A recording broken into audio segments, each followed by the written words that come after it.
Hola amantes de la aviación, les saluda Sky.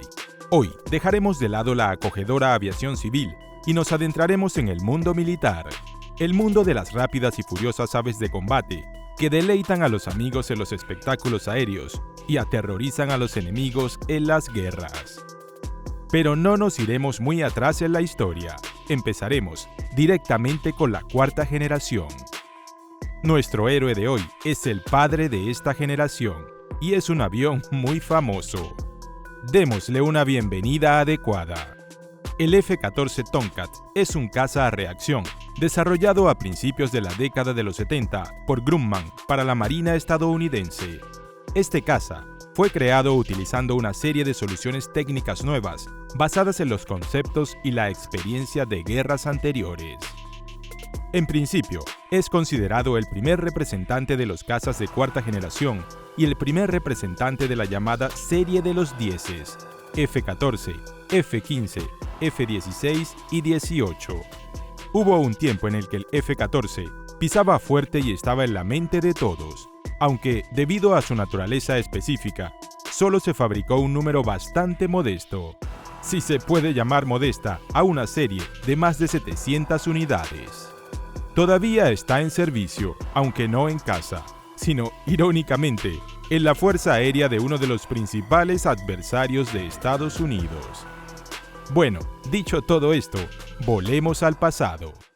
La historia de este atractivo diablo comenzó con los problemas que la Unión Soviética preparó con cariño para la Armada estadounidense.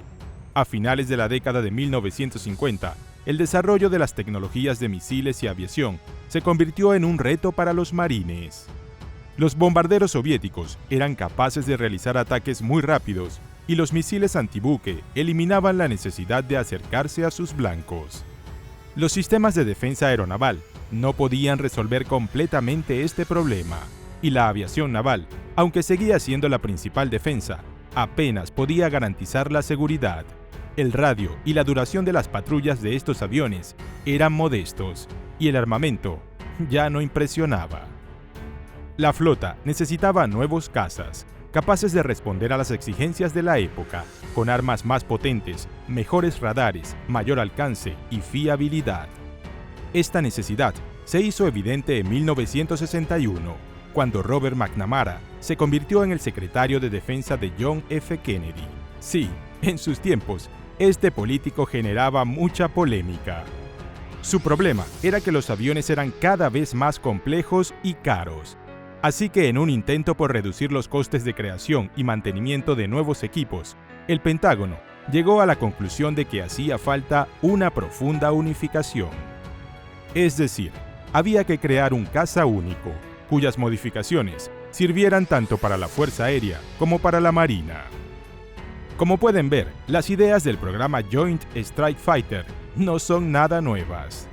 Como resultado, se dio inicio al programa Tactical Fighter Experimental, o TFX. En 1964, tuvo lugar el primer vuelo del nuevo F-111, que se convertiría en la base de las futuras máquinas. Pero, como siempre, si intentas complacer a todo el mundo, nunca complacerás a nadie. El concepto TFX era bueno desde el punto de vista del desarrollo, la producción y el mantenimiento, pero el avión no cumplía con los requisitos ni de la Fuerza Aérea ni de la Marina. Estos requisitos eran a menudo muy diferentes, y todas las nuevas soluciones, incluso las más revolucionarias, no resolvían el problema. Y aunque el F-111 fue aceptado por la Fuerza Aérea, los marines no necesitaban para nada el F-111B que les ofrecían. El F-111B fue creado para satisfacer las necesidades básicas de la flota para el patrullaje de larga duración del espacio aéreo alrededor del grupo naval del portaaviones, y estaba bastante capacitado para esa tarea. Pero la realidad de las operaciones militares demostró que el combate aéreo no siempre es un vistoso duelo a larga distancia, y en el combate aéreo cerrado, este peligroso caza se convertía en un blanco fácil. Ante esta realidad, se dio inicio al nuevo programa VFX, cuyo resultado debía ser un avión similar al F-111B, pero más adaptado a la aviación naval y, lo que es más importante, eficaz en un combate aéreo. Para cumplir las tareas básicas, tenía que ser capaz de utilizar una amplia gama de armas, desde el cañón hasta los misiles de medio y largo alcance. Los requisitos eran muy ambiciosos. Naturalmente, semejante proyecto atrajo a los grandes fabricantes, así como un tarro de miel atrae a las moscas. General Dynamics, Grumman, McDonnell Douglas, North American Rockwell y LTV. Hoy, el conglomerado industrial LTV o Lin Tenco Boat está prácticamente olvidado, pero en su momento era muy grande. Los líderes eran McDonnell Douglas y Grumman, pero como Grumman era miembro del proyecto F-111 y en cierto modo el futuro del VFX se basaba en él, decidieron dar el encargo a la empresa que ya estaba metida en el tema. Tampoco hizo falta mucho tiempo para inventar el nombre de la aeronave. El principal lobista del programa era el vicealmirante Thomas Connolly, que consiguió personalmente los permisos y la financiación del Congreso. Ya entonces, a principios de la década de 1960, el nombre del futuro avión se formó combinando el nombre del oficial y la especial pasión de Grumman por poner nombres de gato a sus aviones. Y así apareció el nombre de Tomcat, que se puede traducir del inglés como un mujeriego o gato macho maduro que no ha sido castrado. El proyecto fue lanzado oficialmente en 1969. El trabajo se llevó a cabo a un ritmo muy rápido y para acelerar la producción en masa, la empresa mejoró bastante sus instalaciones principales en Long Island, junto a Nueva York. La flota apuraba a la empresa, mientras McNamara apuraba a los propios marines. Rechazaron el programa TFX, pero aún así, tenían que cumplir los plazos. De hecho, se saltaron la fase de creación de laboratorios volantes y pasaron directamente a construir los aviones que necesitaban. Veamos lo que crearon.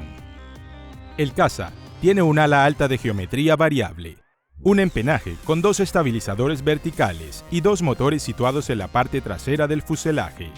Con un peso al despegue de más de 30 toneladas, el F-14 se convirtió en el caza más pesado entre los que operaban en los portaaviones estadounidenses. El fuselaje del avión está algo aplanado, y esta mayor superficie genera en promedio entre el 40 y el 60% de la fuerza de sustentación, dependiendo del ángulo de barrido del ala. Este porcentaje aumentó su capacidad de supervivencia, y esto fue confirmado en la práctica.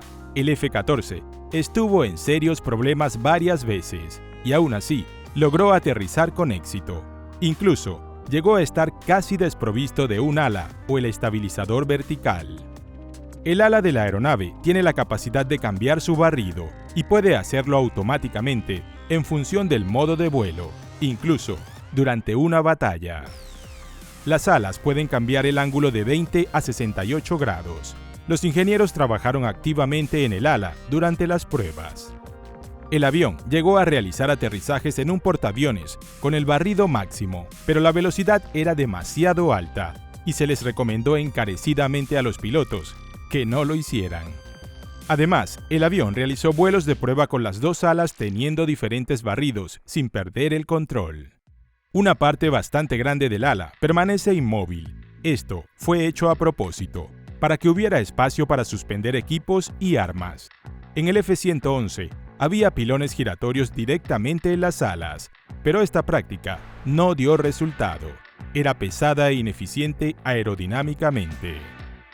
El empenaje consiste en 2 grandes estabilizadores verticales, montados por encima de los motores, estabilizadores horizontales totalmente giratorios, desplazados ligeramente por debajo del plano del ala, así como 2 pequeños estabilizadores verticales bajo los motores. La planta motriz está representada por 2 motores turbofan Pratt & Whitney TF30 con cámaras de postcombustión. Ya estaban instalados en el F-111 y Grumman los pasó al F-14. Esta planta motriz podía acelerar el avión hasta una velocidad máxima de aproximadamente Mach 2,3 y en los modos de crucero era bastante económica, lo que era importante para un caza interceptor de patrulla. Para aumentar el tiempo de vuelo y la autonomía, el avión, por supuesto, tenía la capacidad de realizar repostajes aéreos. Sin embargo, el TF-30 no recibió mucho amor de los militares. Su vida útil era muy modesta y la fiabilidad también, según las estadísticas. Cerca del 28% de todos los accidentes en los que estuvo involucrado el F-14 fueron causados por los motores, debido a sus constantes fallos, pérdidas del compresor y desmoronamiento de los ventiladores. Eventualmente, para finales de la década de los 70, los F-14 fueron sometidos a una remotorización y recibieron los nuevos F-110 de General Electric. Eran más fiables y eficientes, y además fueron unificados con los motores similares ya instalados en los F-15 y F-16, lo que simplificaba el mantenimiento. Los motores están bastante separados, lo que hace que el fuselaje sea más grande y plano. Esto permitió desplegar más sistemas de a bordo y combustible, así como colgar armas adicionales. Como era de esperar, en la parte trasera hay un gancho de parada que se acopla al cable de parada para realizar una fuerte desaceleración sobre la cubierta. Los pilotos están sentados en tándem, uno detrás de otro, bajo una sola pieza de carlinga que proporciona una visibilidad panorámica sin obstrucciones. El avión estaba equipado con los sistemas electrónicos de a bordo más avanzados de su época. El F-14 recibió un radar Doppler, sensores infrarrojos, un complejo de control de armas y sistemas de comunicación digitales. La computadora central de datos aéreos, o CADC, se convirtió en la base del complejo de a bordo. Curiosamente, el núcleo del CADC puede ser considerado como uno de los primeros microprocesadores en toda regla. La creadora de este ordenador, la empresa Garrett iResearch, incluso preparó muchas publicaciones científicas, pero trabajar para el ejército tiene sus inconvenientes. Todo el material fue clasificado y publicado solo a finales de los años 90, cuando a nadie ya le importaba. El objetivo principal del F-14 era obtener la superioridad aérea y proteger un espacio bastante amplio sobre los grupos de buques de la Marina y los portaaviones. La espada larga y la principal del F-14 era el recién creado misil AIM-54 Phoenix. Su peso era de 450 kilos, tenía un sistema de guiado por radar activo y un alcance de entre 130 y 200 kilómetros. Las cifras difieren porque nadie daría los datos reales, por supuesto. Este misil debía proteger a la flota de los principales enemigos potenciales, los bombarderos Tu-16, Tu-22 y Tu-22M. Sin embargo, a diferencia del F-111, el F-14 era capaz de interceptar objetivos más ligeros y de realizar combates aéreos. El avión contaba con 10 puntos de anclaje y podía transportar hasta 6.700 kilos de armamento. Curiosamente, era capaz de despegar y volar con hasta 6 misiles AIM-54 Phoenix, pero si no se utilizaban, su enorme peso hacía inseguro el aterrizaje sobre los portaaviones, así que esta configuración de armamento apenas fue utilizada. En la mayoría de los casos, durante los años 70 y 80, los cazas estaban equipados con un conjunto de 2 misiles AIM-54 Phoenix, 2 AIM-9 Sidewinders y 3 AIM-7 Sparrows, además de la munición para el cañón integrado Gatling. Irónicamente, solo se documentaron unos pocos lanzamientos de misiles Phoenix por parte de la Marina estadounidense sobre Irak en 1999. Sin embargo, en la guerra entre Irán e Irak de la década de los 80, los iraníes utilizaron activamente estos misiles. El precio a pagar por todas estas características era la completa incapacidad del Tomcat para atacar objetivos en la superficie. El prototipo F-14 Tomcat realizó su vuelo inaugural en diciembre de 1970. Las pruebas continuaron durante varios años, incluyendo maniobras aéreas, operación en portaaviones y pruebas de sistemas de armas. El avión fue certificado oficialmente por el ejército en 1973. En la Armada de Estados Unidos, los F-14 comenzaron a ser desplegados como unidades de combate de pleno derecho en 1974, sustituyendo a los antiguos F-4. Los aviones se mostraron bastante bien, aunque los problemas con los motores TF-30 no tardaron en salir a la luz. Hubo muchos accidentes al principio de las operaciones. El primer combate de un Tomcat tuvo lugar en 1981, durante el incidente del Golfo de Sidra, cuando 2 F-14 se enfrentaron a 2 aviones Su-22 de la Fuerza Aérea Libia. Después de eso, los F-14 Participaron en numerosos enfrentamientos locales y en conflictos militares a gran escala hasta principios del siglo XXI, aunque no tuvieron que realizar su tarea principal, interceptar aviones y misiles de cruceros soviéticos. Para la mayoría de los civiles, el año más brillante en la historia de los F-14 fue 1986, cuando estos cazas acudieron a la escuela de vuelo de Top Gun, donde Tom Cruise y sus amigos realizaban locas acrobacias en el cielo, jugaban al voleibol y ganaban batallas con el MiG-28, que no es un avión real, pero la película sí que es impresionante. El único país al que se exportó el F-14 fue Irán. La Fuerza Aérea iraní necesitaba una nueva generación de cazas, capaces de oponerse a los nuevos MiG soviéticos de la Fuerza Aérea iraquí. Irán hizo un gran pedido de 80 cazas, con todos sus equipos, repuestos para 10 años y el armamento, incluidos 714 misiles Phoenix. La mayoría de estas armas se entregaron, pero tras la Revolución Islámica, el contrato fue cancelado y varias aeronaves no fueron entregadas a Irán. A pesar de no haber recibido el apoyo de Grumman, los F-14 iraníes siguen volando. Participaron activamente en la guerra Irán-Irak, con estadísticas muy contradictorias, por supuesto.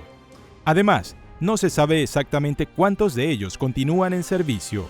Podrían ser varias unidades o varias docenas, según distintos reportes. Lo que sí sabemos es que los F-14 siguen haciendo vuelos de demostración en Irán y varias veces acompañaron a los bombarderos rusos durante la operación en Siria.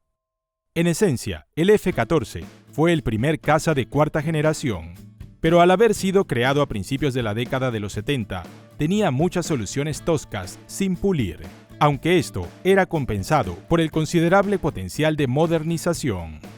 El modelo más numeroso fue por supuesto el primero, el F-14A. Un grupo de 12 prototipos YF-14A era de esta serie, y la flota recibió un total de 478 aviones. Los aviones entregados a Irán también eran de este modelo. A finales de la década de los 70, los F-14 recibieron nuevos equipos de reconocimiento y motores mejorados. En la década siguiente, estos cazas fueron sometidos a una modernización más profunda. En 1987, se creó el caza F-14A Plus. Recibió los nuevos motores F-110 GE400 y una nueva aviónica. Si el índice les parece extraño, no se confundan. En 1991, fue rebautizado como F-14B. La versión final y más avanzada fue el F-14D Super Tomcat. Recibió la aviónica más avanzada, ordenadores de a bordo, una cabina de cristal y el nuevo radar AN/APG-71, que comparte algunos de los módulos con una estación similar del F-15E Strike Eagle. El problema del F-14 era su naturaleza altamente especializada.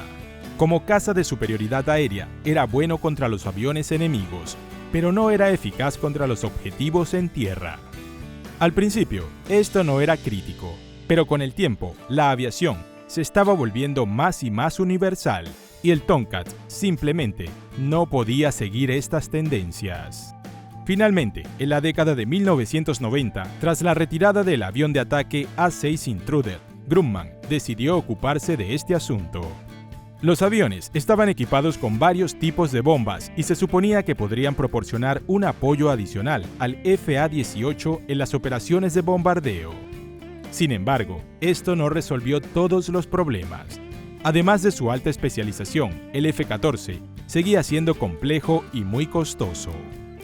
De hecho, en el momento de su creación, era el caza más caro de la historia de Estados Unidos, y su precio, por ejemplo, era varias veces superior al de los Phantom.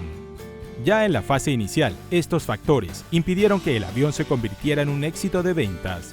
Era interesante para el cuerpo de marines, pero este interés se desvaneció rápidamente. Necesitaban un avión de ataque más sencillo y versátil, que más tarde se convirtió en el FA-18. La Fuerza Aérea, por su parte, nunca se fijó en el F-14.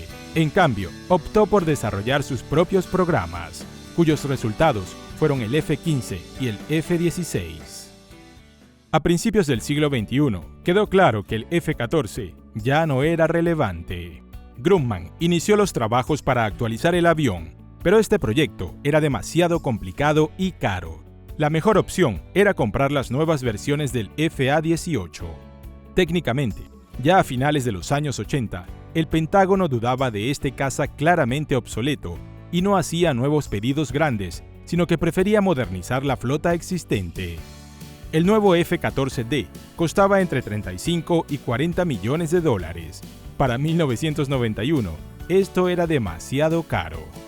Aunque tenía un rendimiento único, el arma principal del avión, el misil Phoenix, era extremadamente caro y apenas se utilizaba en los ejercicios, lo que ponía en duda la eficacia de su uso por parte de los pilotos de combate.